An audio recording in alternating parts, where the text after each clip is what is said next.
Good morning to all of you in this business day class.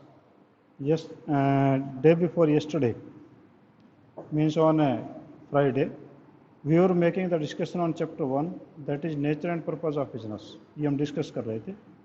तो इसमें आपका जो था वो आपके पास में जो था वो हमने करवाया था कि functions of commerce. Function of commerce में जो हिंड्रेंसेस थी that were removed by the commerce, that was the hindrance of person. आपको उसमें जो सी एंड होलसेलर रिटेलर अपॉइंट किया था इन फंक्शन ऑफ कॉमर्स है. कॉमर्स का मतलब भी क्या है कि आपका कॉमर्स का मतलब यही था कि आपके जो यहाँ पर प्रोड्यूसर हैं और यहाँ पर जो कंज्यूमर है, प्रोड्यूसर तो कंज्यूमर के बीच में जितने भी प्रकार के हिंड्रेंसेस हैं, यहाँ पर प्रोड्यूसर और ये कंज्यूमर, इनके बीच में जितने भी हिंड्रेंसेस हैं उनको रिमूव करना कॉमर्स कहलाता है. अब पहला तो फंक्शन ये था कि इसके बीच में हमें कुछ पर्सनस की ज़रूरत थी जो कि यहाँ से माल ले यहाँ पहुँचा दे, यहाँ से पैसे ले यहाँ पहुँचा दे. तो यहाँ पर जो है आपका होलसेलर ये आपका हम एजेंट कहें या रिटेलर, वो कोई भी कर सकते हैं. यानी ये काम कॉमर्स का है. तो it removes the hindrance of a person. ठीक है जी. सेकंड फंक्शन आपका the hindrance of place. Hindrance of place means a person, the company is producing at Pune and the customer is at Hisar. It means there is a hindrance of place Poona से लेकर हिसार तक. तो उसको कौन रिमूव करेगा? तो that is removed by the transport. वो transport के द्वारा जो वो आपकी रिमूव हो जाती है. तो ट्रांसपोर्ट भी जो है वो भी आपका कॉमर्स से ही होता है क्योंकि ये आपके हिंड्रेंस रिमूव करता है. थर्ड आपके पास में helps in removing time hindrance. वहाँ पर प्रोडक्शन हुआ मई जून में, यहाँ पर रिक्वायरमेंट है आपकी दिसंबर में. तो इसकी जो आपकी हिंड्रेंस है, टाइम की हिंड्रेंस है, वो आपके गोडाउन्स के द्वारा रिमूव कर दी गई. और हिंड्रेंस ऑफ एक्सचेंज यानी वहाँ से माल यहाँ आ गया, यहाँ से पैसा वहाँ कैसे जाए, तो एक्सचेंज की हिंड्रेंस आ गई, तो वो आपकी रिमूव हो गई थी बाय बैंक. और removing of hindrance of risk means वहाँ से माल यहाँ तक पहुँचे या विदेशों से माल आए तो इतने सारे रिस्क हैं, तो वो कैसे रिमूव हों. तो उसके लिए आपका जो है वो इंश्योरेंस जो है that was the factor of removing hindrance. तो ये जो है आपका कॉमर्स है वो आपका रिस्क भी कम करता है. और लास्ट आपका था हिंड्रेंस ऑफ नॉलेज कि प्रोड्यूसर ने क्या बनाया, कस्टमर क्या चाहता है, तो इनके बीच में जो है किस प्रकार से कम्युनिकेशन हो, तो नॉलेज कैसे शेयर हो. तो ये आपका जो है वो होता है आपके एडवर्टीजमेंट से. तो ये आपके फंक्शंस ऑफ है आपके कॉमर्स थे. आप क्लासिफिकेशन ऑफ कॉमर्स हम करते हैं जी. ठीक है, तो हम नेक्स्ट पे आते हैं क्लासिफिकेशन ऑफ कॉमर्स. क्योंकि बिजनेस आपका दो प्रकार का था ना, आपका एक इंडस्ट्री और एक आपका एक कॉमर्स. ठीक है, इंडस्ट्री में आपको बता दी थी 3 टाइप की थी, प्राइमरी, सेकेंडरी एंड टर्सरी. ठीक है, और अब जब हम कॉमर्स की बात कर रहे हैं तो कॉमर्स के जो है वो कितने पार्ट होते हैं हम उसकी बात कर रहे हैं. तो कॉमर्स जो है वो मेनली 2 टाइप से हम डिवाइड करते हैं. First is trade and second is auxiliary to trade. Auxiliary होता है सहायक. ठीक है, तो आपके जो है 2 प्रकार के इसमें हो गए. कॉमर्स के 2 पार्ट हैं, नंबर 1 ट्रेड और दूसरा है aids to trade. First is trade और next is aids to trade, या हम इसको ऑक्सिलरी टू ट्रेड भी बोलते हैं. ठीक है, और ट्रेड का मीनिंग तो सिंपल सा ही है, you people know very well. Means purchasing and selling the goods और services, it is called as trade. ठीक है, तो जैसी डेफिनेशन इसमें मैं पढ़ देता हूँ कि trade is an integral part of commerce. It refers to buying and selling of goods and services. The trade segment of commerce bring together the manufacturer and consumer. कि जो ट्रेड सेगमेंट है वो नज़दीक लेके आता है मैन्युफैक्चरर और consumer को, क्योंकि मैन्युफैक्चरर आपका कहाँ पर है, कंज्यूमर आपका कहाँ पर है, तो उनको नज़दीक लेके आना ये ट्रेड का काम है. Trader act as a link between manufacturer and consumer. Trader जो है वो मैन्युफैक्चरर और कंज्यूमर के बीच में लिंक का काम करता है। In the absence of trader the manufacturer will have to search for the consumer and consumer will have to search for manufacturer. The trade can be classified in two parts. तो ये कहता है कि आपका जो है एक लिंक का काम करता है कि अगर आपका ट्रेड ना हो तो आपका मैन्युफैक्चरर जो कंज्यूमर को ढूंढता फिरेगा और कंज्यूमर मैन्युफैक्चरर को ढूंढता फिरेगा, दोनों को मिला तो कोई नहीं पाएगा। कौन मिलाएगा फिर? उसको ट्रेड मिलाएगा। तो ट्रेड आपके दो प्रकार के होते हैं, एक आपका इंटरनल ट्रेड और दूसरा आपका एक्सटर्नल ट्रेड। ठीक है, तो मैं इसको रब कर देता हूँ। ये आपका हुआ दो प्रकार का, एक तो आपके पास है internal trade,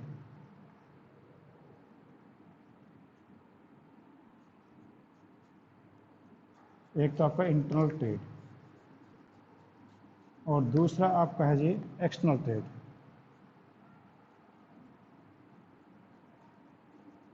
external trade, internal trade क्या होता है पहले बात तो हम डिस्कस कर लें कि what is the internal trade. Internal trade means the trade which is done with in the geographical boundary of a country. आपका जोग्राफिक बाउंड्री के अंदर अंदर जो कोई ट्रेड किया जाए वो जो है आपका क्या रहता है इंटरनल ट्रेड। इस ट्रेड को it is known as home trade also. Means under the internal trade goods and services are brought and sold in home currency only. तो आपके होम करेंसी के अंदर इसका होगा। It means internal trade is that trade in which the goods and services are sold और purchased and sold in a geographical boundary of the country and in the local currency of the country। Means आपकी विदेशी currency इसमें use नहीं होगी। अब geographical boundary word जो आया है तो what is the meaning of geographical boundary? Geographical boundary means the boundary in which A country has occupied that area। means there are many type of the boundaries। Geographical boundary में भी there, political boundary में भी there. आप जब भी India का map देखते हैं तो you will see there that the political map of India. आप कभी भी उसका जोग्राफिकल मैप नहीं देते, आपको पॉलिटिकल मैप देते हैं। पॉलिटिकल मैप मीन्स है कि जहाँ तक हम अपना दावा करते हैं कि ये हमारा पार्ट है। For example in India you can see Jammu and Kashmir, the area जो आप ऊपर की तरफ देखते हैं that whole area is not in our possession। half of the area of Jammu Kashmir is in the possession of Pakistan। it means the political area of our India is up to the Pakistan and our geographical area is half of the Jammu Kashmir and the rest of the country। It means geographical boundary वो जिसमें हमारा कब्जा है, जहाँ पर हमारे देश के लोग रहते हैं, जहाँ पर हमारे देश का शासन चलता है, जहाँ पर हमारे देश की करेंसी चलती है। ठीक है, तो उसी एरिया के अंदर हम जो बिजनेस करते हैं that is called as a आपका जो इंटरनल ट्रेड, वो आपका इंटरनल ट्रेड कहलाता है। तो इंटरनल ट्रेड जो है वो दो प्रकार का हो सकता है, wholesale trade and retail trade. तो आपका जो इंटरनल ट्रेड जो है it can be of two type. First is wholesale trade,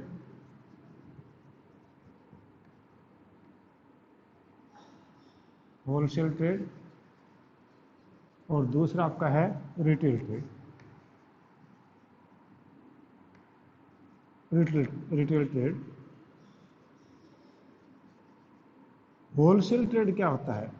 wholesale को बोलते हैं थोक विक्रेता, थोक विक्रेता, और रिटेल होता है फुटकर विक्रेता।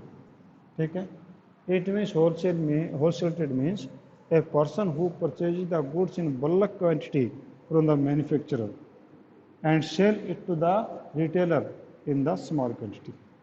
ठीक है, तो यानी होलसेल ट्रेड वो होता है जिसके अंदर selling of goods, selling and buying of goods जो है वो लार्ज क्वांटिटी में होती है, और होलसेलर जो है वो डायरेक्टली गुड्स खरीदता है मैन्युफैक्चरर से और वो आगे बेचता है रिटेलर को। और normally it is seen that wholesaler is specialized in a line of product, means he maintains a large of stock of a particular product। means for example he deals in the clothes. A large number of stock of clothes with him. Means if a person who is dealing in cloth, certainly he will deal only in clothes only. There may be different varieties of clothes. He will not deal in the computers, he will not deal in the other things. मैं normally मान के चलते कि wholesaler एक ही चीज़ का होता है. वैसे तो आजकल 2 3 4 चीज़ों के हो जाते हैं, पर नॉर्मली एक ही चीज़ का आपका होता है. And he purchase the goods from the manufacturer in cash and sell it to the retailer up to 90% on credit.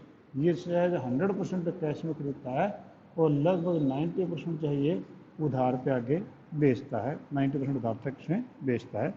तो इसको जो है he requires a large number of capital, means because he is the wholesaler and he has to maintain the large stock as well as he has to sell the goods on credit.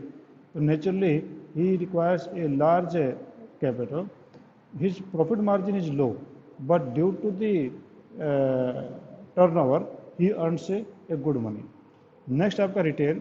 Retail जो आपका है नीचे वाला, retail जो क्या होता है, retail means who purchase the goods in small quantity from the wholesaler and sell it individually to the ultimate customer.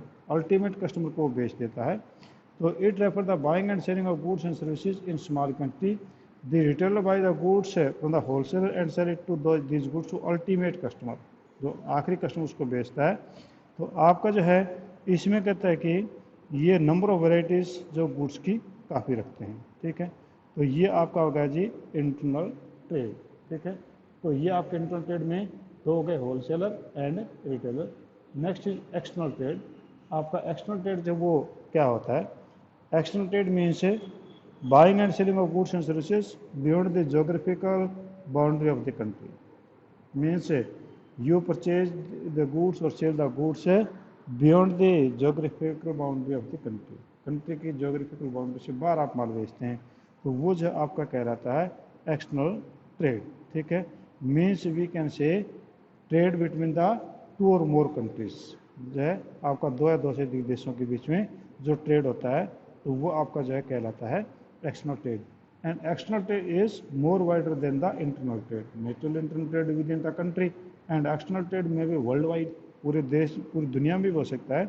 And external trade has a to compile with some rule and regulations of the international business laws. ठीक है, उनको जो है पालन करना जरूरी होता है, कि जैसे कि लाइसेंसिंग है, कस्टम है, क्लियरेंस है. ठीक, वो चीज़ उनको करनी पड़ती है. और ये आपका 3 टाइप का आपका हो सकता है जो एक्सटर्नल ट्रेड है. It can be of 3 type. First is export. Export easily समझ गए होंगे एक्सपोर्ट का मतलब क्या है. ठीक है. Second is that is import. And third is that is entrepot. That is interport. Means it can be of 3 type: import, export, import and interport. ठीक है. तो first of all export. Export means we sell the goods to the other country from our country. हम अपने देश से माल जो है वो दूसरे देश में बेचते हैं, तो ये आपका कहलाता है एक्सपोर्ट. ठीक है, तो हमारे देश से माल जो है ये दूसरे देश को बेचें, तो वो आपका कहलाता है ये इम्पोर्ट एक्सपोर्ट. जिस प्रकार से we sell the good, we sell the tea to America, it means it is export of tea. We sell the iron और to China, it is an example of export of iron ore.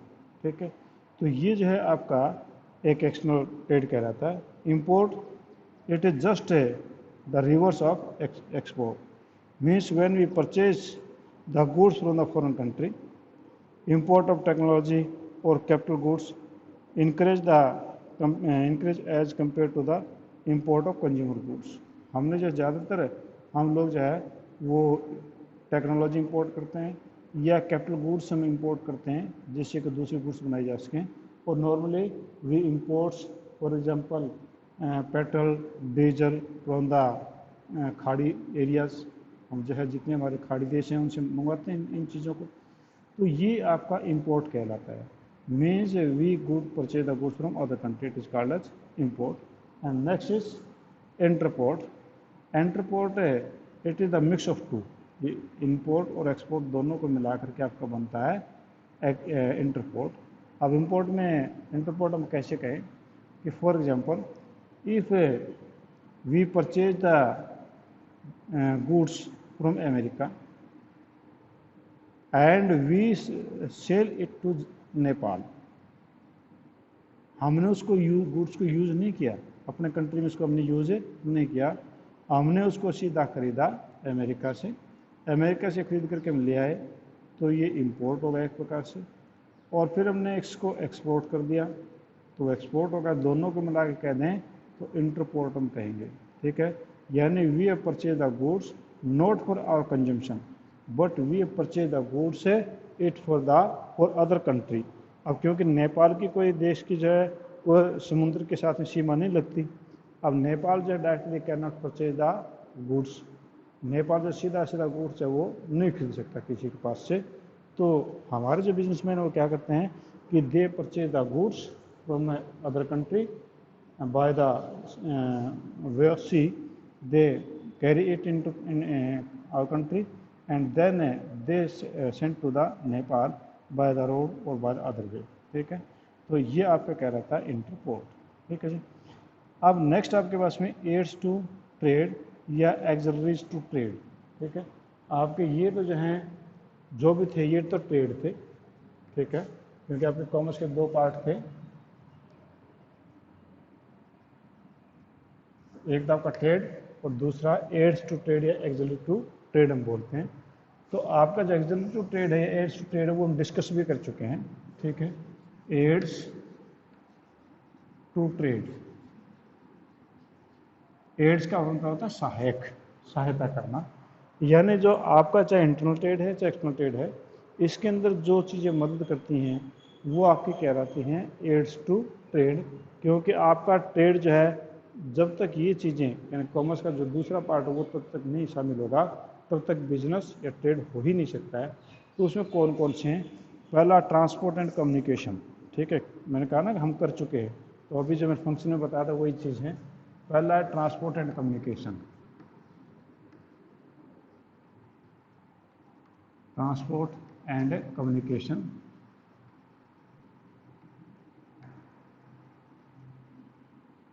It means we purchase the goods and we sell the goods. When we purchase the goods, naturally goods is far away from we people and we will bring it. It means transport will help us.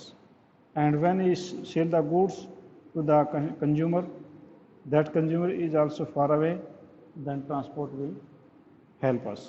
इसका ये हुआ कि यहाँ पर आपका transport जो वो काम में आता है।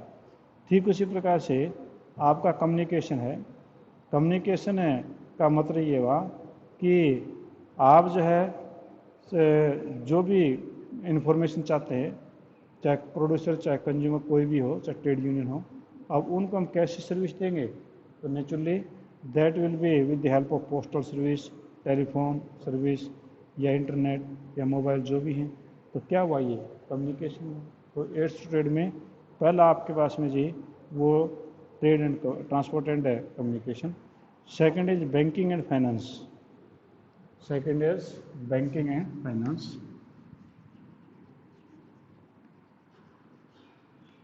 Banking and finance.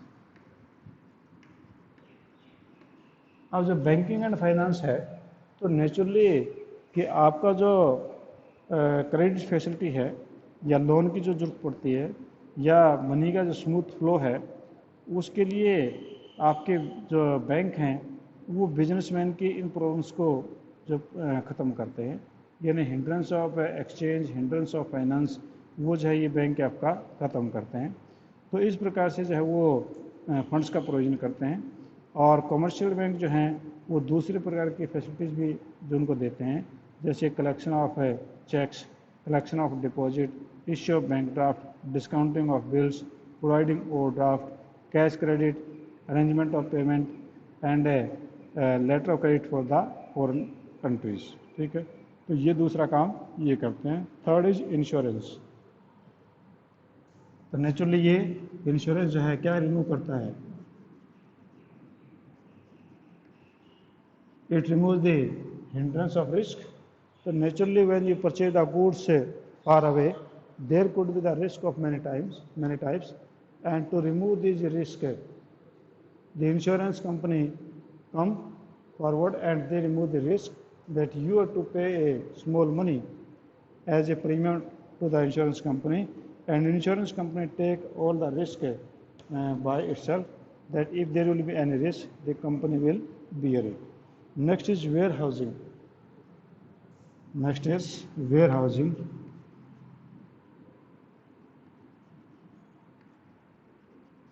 Warehousing. W-E-R-E-W-E-R-H-O-U-S-I-N-G. Warehousing. W-A-R-E, sorry. W-A-R-E-H-O-U-S-I-N-G. Warehousing. तो वेयरहाउसिंग प्रोडक्शन किस टाइम हो रहा है, कंजम्पशन किस टाइम हो रहा है, तो एक टाइम गैप उन लोगों के बीच में, तो टाइम गैप को जो रिमूव करता है वो वेयर हाउसिंग रिमूव करेगा। क्योंकि वेयर हाउसिंग जो है वो गोदाम के अंदर जिसको माल को हम रख लेंगे और जब भी जरूरत होगी वो दे दिया जाएगा। तो इस प्रकार से ये भी आपका एड्स टू ट्रेड है। And last is advertisement. Last one is advertisement.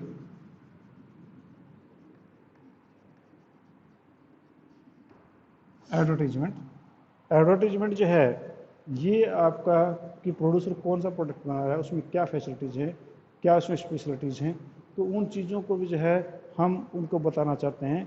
तो वो किस प्रकार से होगा, तो नेचुरली वो एडवर्टीजमेंट के द्वारा पॉसिबल हो पाता है। ठीक है, तो ये जो है हम एडवर्टीजमेंट टीवी में, रेडियो में, आपका न्यूज़पेपर में किसी प्रकार से हम देखते हैं, तो वो आपका जो है एडवर्टीजमेंट हम इसमें लेते हैं। तो आपके जो एड्स टू हमने आज जो डिस्कस किया कॉमर्स के टाइप, ट्रेड और एड्स टू ट्रेड। ट्रेड में आपके internal trade it was of 2 type, wholesale trade and retail trade. और एक्सटर्नल ट्रेड में it was of 3 type, export, import and entrepot. ठीक है जी। फिर उसके बाद एड्स टू ट्रेड में हमने डिस्कस किया transport and communication, banking and finance, insurance, warehousing and advertisement. ठीक है, it is very easy chapter. ये सिंपल जो चीज़ें आप इनको नाम नहीं दे पा रहे थे, बस आपके बिजनेस चीज़ें इनको नाम दे दिया कि एड्स टू ट्रेड हैं या ये ट्रेड है। वो ट्रेड हम बाहर से माल लेके आते हैं क्या कहते हैं, अंदर से माल बेचते हैं क्या कहते हैं, तो इनको जो बस ये एक दे दिया गया नाम। बाकी ये चीज़ें आप नॉर्मल आप जो अपनी लाइफ में इनको देखते रहते हैं। ठीक है जी। हाँ जी, किसी प्रकार की किसी प्रॉब्लम है किसी को तो आप मेरे से पूछ सकते हैं। हाँ जी, एनीबॉडी एनी प्रॉब्लम, अगर किसी को पूछना है तो आप मेरे से पूछ सकते हैं, कोई हेजिटेशन की ज़रूरत नहीं है। ठीक है, और आपका जो है स्कूल 8 बजे से 2 बजे तक खुला होता है। जिन बच्चों ने फ़ीस जमा नहीं करवाई है 10,000 rupees as a provisional admission, तो वो करवा दें। ठीक है, स्कूल में कोई दिक्कत नहीं, आकर के फॉर्म भर के और जमा करवा दें। और जो भी आपके आस पड़ोस के जो बच्चे किसी भी साइड में, चाहे फर्स्ट क्लास से लेकर के 12th क्लास तक किसी भी साइड में एडमिशन लेना चाहते हैं, तो वो स्कूल में आकर के एडमिशन ले सकते हैं, कोई दिक्कत नहीं है। ठीक है जी, तो आज हम इतना करते हैं। Thank you, have a nice day. थोड़ी देर बाद में okay, thank you, same to you. थोड़ी देर बाद में दूसरी क्लास में मिलेंगे और उस समय हम अकाउंटेंसी का जो चैप्टर है वो हम स्टार्ट करेंगे। ठीक है जी, तो thank you, have a nice day again.